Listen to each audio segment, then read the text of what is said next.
승무원인 여러분 안녕하십니까? 한 주간의 PUBS 뉴스를 전해드리겠습니다. 먼저 첫 소식입니다. 우리 대학이 최근 부산교대와 함께 지원한 교육부의 글로컬 대학 사업, 이 사업 발표 직후 신청 절차가 시작되면서 급박하게 교대와의 통합 논의가 이루어졌는데요. 학내 구성원에게 글로컬 대학 사업을 설명하는 자리가 열렸습니다. 김민성 기자가 현장을 다녀왔습니다. 글로컬 대학 사업 신청을 앞두고 대학가가 들썩이는 가운데 우리 대학은 지난 5월 24일 글로컬 대학 사업 관련 설명회를 열었습니다. 학내 구성원 100여 명이 참석한 이번 설명회에서 대학 본부는 교육부가 추진하고 있는 글로컬 대학 사업과 관련해 우리 대학의 혁신 방향과 추진 현황 등을 소개했습니다. 교육부는 지난 4월 학령 인구 감소와 지방 소멸에 대응하고자 대학 교육을 혁신할 글로컬 대학 30곳을 비수도권에서 선발해 육성하겠다고 밝혔습니다. 이번 사업에 선정되면 각종 규제 완화와 같은 특례는 물론 교육부로부터 5년간 약 1,000억 원을 지원받을 수 있습니다. 기존의 다른 사업들에서 하던 그런 효율이 좀 이상합니다만 자잘한 그런 대학의 변화 이런 걸로 안 된다. 크게 더 담대한 혁신하는 대학들을 선정하겠다. 이게 이제 교육부의 아닙니다. 교육부는 올해 10개 대학을 선정하고 오는 2026년까지 30개 대학으로 늘린다는 계획입니다. 사업을 희망하는 대학은 오는 31일까지 교육부에 글로컬 대학 예비 지정 신청서를 제출해야 합니다. 우리 대학은 교육부가 이 같은 계획을 발표한 지 이틀이 지난 4월 20일 부산교대의 사업 공동 지원을 제안했습니다. 2개 이상의 대학이 통합을 전제로 사업에 신청할 경우 통합지원금 등 교육부의 재정 지원이 추가될 수 있기 때문입니다. 부산교대와의 통합 논의를 이번 글로컬 대학 사업을 계기로 다시 한번 해보면 어떨까? 사업비가 1.5배 이상 증액이 실제 우리가 받는 사업비보다 많은 걸 받게 되잖아요. 그래서 이 사업비의 상당 부분은 교대에 투입할 용의가 있다. 설명회 참석자들의 관심사는 단연 교대와의 통합이었습니다. 통합 논의가 한 달 새 급하게 재개되다 보니 의견을 충분히 전달할 수 없었던 학내 구성원들은 여러 우려를 드러냈습니다. 4대 교수들이 이 이야기에 대해서 처음 들은 게 학교로부터가 아니고 언론 기사를 통해서 처음 접했기 때문에 소통을 많이 하고 있다고 선언하고 장담하고 이야기는 하셨지만 실질적인 학생과 소통은 없었고, 그래서 부산교대의 어떤 이런 반발에 대해서 앞으로 어떻게 좀 대처를 하실 건지. 그거는 교대 내부 문제에서 저 만나겠다 그러면 만나줄 의미가 있는데 그쪽에서 학생들이 반발하는 문제를 저희가 어떻게 해결할 수 있는 방법은 없는 것 같습니다. 교수회는 교수들을 상대로 이번 사업과 관련한 설문조사를 실시해 31일 전까지 대학 본부에 전달하겠다고 밝혔습니다. 교대하고 통합하자고 MOU 작성할 때 우리 교수님들한테 학생들한테 아무도 물어보지도 않았습니다. 그래서 MOU 작성하는 그걸 바탕으로 해서 지금 교대하고 통합하자고 한 거예요. 우리가 지금 전혀 공감대가 형성되지 않은 합의도 없고 그러면 구성원들의 협조도 없을 겁니다. 이날 대학 본부는 사업 핵심 계획으로 부산 교대와의 사업 공동 신청, 첨단 융합 의생명 R&D 복합단지 조성, 다양한 교육 선택권 보장, 동남권 거점형 산학협력 허브 구축을 제시했습니다.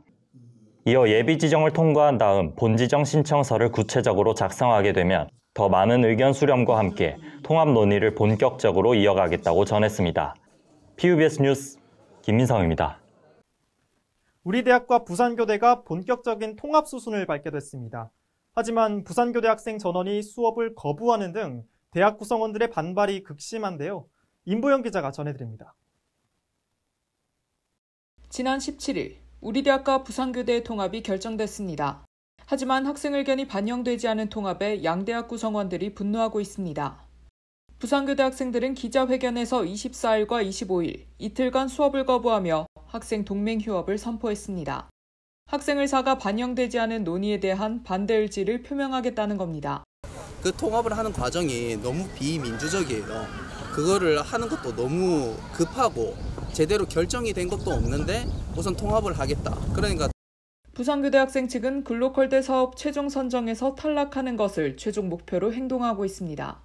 대학 구성원 간의 합의와 소통 의지가 글로컬대 본지정의 중요 평가 요소로 작용하는 만큼 학생 반발을 무시할 수 없을 것이란 전망에 섭니다. 학생들에게 안내가 나간 것도 없었고, 그리고 심지어 부산대에서 제안한 내용이 어떤 내용인지 그 내용조차 알지 못했고, 그러므로 저희가 이제 보이콧을 진행을 했고, 거기에 이제 1,453명 중에 98% 학생인 1,420명이 그 보이콧을 함으로써 그 과정 자체를 거부를 했어요. 우리 대학 학생들도 이번 통합을 반길 수 없다는 입장입니다. 채널 PNU가 실시한 설문조사에 따르면 응답자의 73.7%가 양대학 간의 통합 결정을 반대했습니다. 반대 입장의 핵심은 불리한 통합이란 겁니다. 설문 참여자의 77.9%가 통합 시 겪게 될 우리 대학의 불리함을 지적했습니다.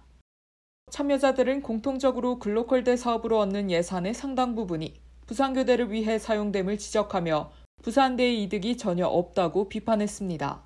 우리 대학 사범대 소속 A씨는 캠퍼스를 옮긴 뒤 수업의 질적 하락이 우려된다며 물리교육과 같은 학과는 실험시설이 필요한데 장정캠이 제공하던 수업 환경을 부산교대에서 재현할 수 있을지 의문이 든다고 밝혔습니다. 글로컬대 선정을 위해 통합의 방식을 채택한 것에도 의문이 잇따랐습니다. 글로컬대 사업 자체는 도움이 되지만 통합되지 않았어도 선정됐을 거란 겁니다. 참여자의 58.3%가 글로컬대 사업이 우리 대학에 도움이 될 것이라고 긍정했으나 74.2%가 통합하지 않았어도 사업 선정에 무리가 없었을 것이라고 답했습니다.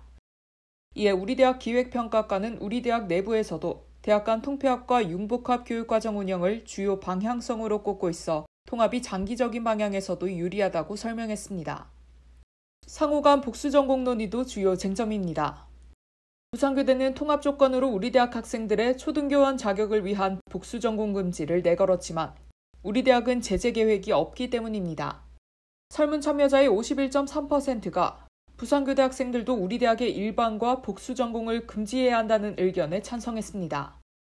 한편 우리 대학 총학생회는 아직 별다른 입장이 없습니다. 부산교대에서 17일에 공식 입장을 낸 만큼 이제 저희도 내부적으로는 이야기가 좀 시작이 되었고요.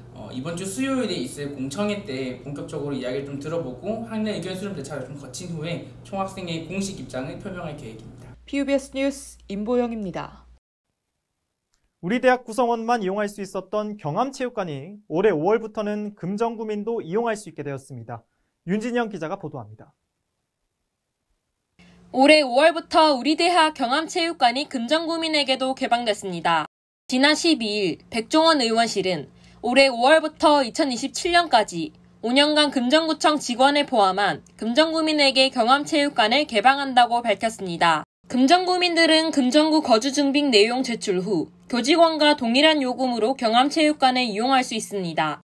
이번 경암체육관 개방은 지난해 11월 우리 대학과 금정구가 체결한 지역 생활체육 관련 상호협력 MOU의 일환으로 진행됐습니다. 금정구는 부산대학교 경암스포츠센터 생활체육시설 지원 사업을 통해 시설 유지 보수를 위한 3억 4천여만 원을 지원하고 우리 대학은 금정구민도 경암체육관을 이용할 수 있도록 개방합니다. 그동안 금정구의 주민들이 이용할 수 있는 체육관이 부족해 구민들이 불편을 호소해왔기 때문입니다. 경암체육관 개방에 학생과 금정구 주민 모두 긍정적인 반응입니다. 학생과 금정구민 간의 가격 차이만 둔다면 괜찮을 것 같습니다. 지역사회와 함께 성장하는 국립대인 만큼 경암체육관 개방은 사회적으로도 긍정적인 영향을 미칠 것 같습니다. 금정구에 거주하는 B씨는 도서관도 돈을 내면 외부인도 이용할 수 있으니 체육관 개방도 좋은 것 같다며 사설센터에 가지 않고도 구민들이 저렴하게 이용할 수 있으니 대학이 지역사회에 이바지하는 것과 같다고 말했습니다. PUBS 뉴스 윤진양입니다. 전화벨이 울리면 불안감을 넘어 공포까지. 요즘 전화통화를 기피하고 문자나 이메일로 소통하는 것을 선호하는 젊은 층이 늘어나고 있습니다. 이런 현상을 콜포비아라고 하는데요. 자세한 내용 서민경 기자가 전해드립니다. 이전에는 주로 전화로 했던 배달 주문. 요즘엔 어플리케이션을 이용해 주문하는 경우가 많습니다. 단순히 편리하다는 이유도 있지만 전화 소통이 두려워 배달 주문마저 어렵다는 겁니다.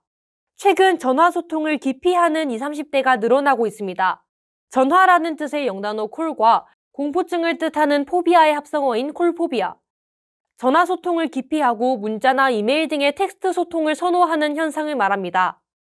시장조사 전문기업 트렌드 모니터가 성인 남녀 1000명을 대상으로 설문조사를 진행한 결과 20대의 58.4%와 30대의 61.6%가 텍스트 소통을 선호한다고 답한 반면 20대의 14.4%와 30대의 16%만이 전화 소통을 선호한다고 답했습니다. 대중매체에서부터 우리 주변에서까지 찾아볼 수 있는 콜포비아. 우리 대학의 학생들도 크게 다르지 않습니다. A씨는 동아리 활동과 대외 활동을 할 때 기관의 담당자와 통화할 일이 자주 생긴다며 준비 없이 갑작스러운 통화를 하게 되면 자신이 횡설수설하게 될 것을 우려합니다. A씨는 전화에 대한 부담감이 크다며 정말 급한 전화거나 내가 아는 사람이라면 문자를 남겼을 것이라고 이유를 설명했습니다. 학생들은 준비되지 않은 상황에 대한 두려움, 말실수 걱정, 전화 중 정적에 대한 불편감 등을 이유로 전화를 하는데 긴장감을 느낀다고 말합니다. 전문가는 텍스트 소통 선호 현상의 원인으로 디지털 기기와 떨어지지 않는 20대들의 기기 사용 행태를 말합니다. 디지털 디바이스는 이미 우리 삶에 보편화되어 있고 그걸 기반으로 한 커뮤니케이션도 인정을 해줘야 되고 그리고 한편으로는 대인 간의 커뮤니케이션도 활성화시킬 수 있는 장치도 필요하다. PBS 뉴스 서민경입니다. PBS 뉴스 저희가 준비한 소식은 여기까지입니다. 더 많은 소식은 채널 PNU 홈페이지와 유튜브 채널 그리고 인스타그램에서 보실 수 있습니다. 저희 채널 PNU는 이번 주를 마지막으로 다음 학기 개강일까지 휴방합니다.